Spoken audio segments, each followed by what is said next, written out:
নমস্কার, welcome to পছন্দের রান্নাঘর। পছন্দের রান্নাঘরে আপনাদের সকলকে স্বাগত জানাই। আজকে আমি তৈরি করব এগ রোল। কিন্তু এই এগ রোল তৈরির জন্য ময়দার মাখা বেলার কোনো ঝামেলা থাকবে না। একদম অন্য পদ্ধতিতে আমি এগ রোলটা তৈরি করব। সবার প্রথমে আমি মিক্সিং বোলে নিয়ে নিচ্ছি ময়দা, তারপর দিয়ে দিচ্ছি সাদা তেল আর সামান্য পরিমাণে লবণ। এবার এটাকে হাতের সাহায্যে খুব ভালো করে মিশিয়ে নিতে হবে।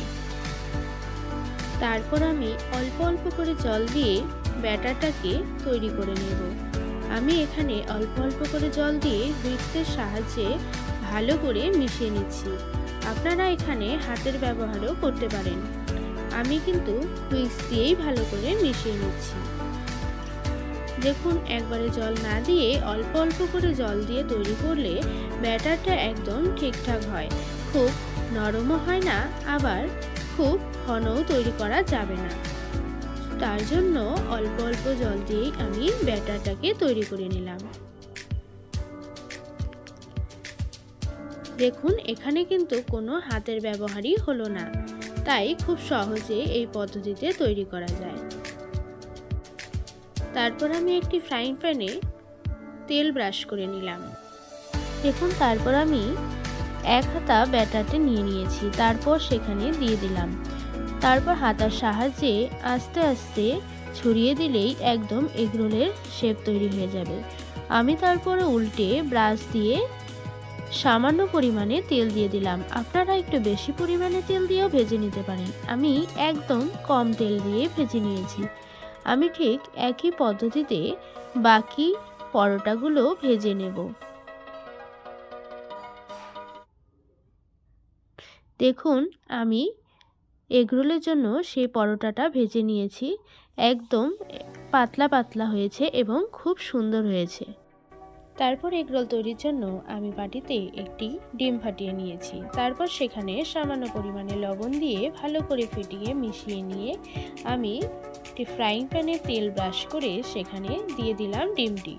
তারপর সে আগে থেকে করে রাখা পরোটাটি দিয়ে ভালো করে উল্টে পাল্টে লাল লাল করে ভেজে নিলেই এগরোলটি তৈরি হয়ে যাবে।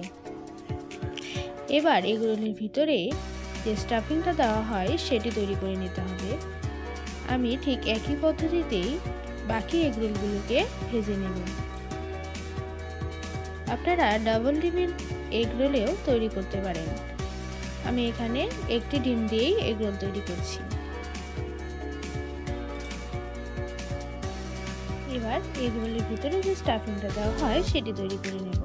দেখুন, আমি এখানে নিয়ে নিয়েছি শসা কুচি, গাজর কুচি আর পেঁয়াজ কুচি। এগুলোকে একটি মিক্সিং বোলে আমি ভালো করে মিশিয়ে নিলাম। তারপর সেই এগরোলটা নিয়ে নিয়েছি, তার মাঝখানে সেই সবজিগুলোকে দিয়ে দিচ্ছি আর উপর থেকে দিয়ে দিলাম লঙ্কা কুচি, টমেটো সস আর বিট লবণ, গোলমরিচ গুঁড়ো। এবার ভালো করে রোল করে নেব।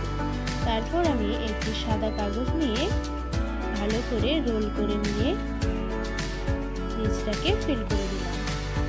তাহলেই তৈরি হয়ে যাবে এগরোল। বাড়িতে এভাবে মাখা মেলা ঝামেলা ছাড়াই তৈরি করে দেখতে পারেন এগরোল।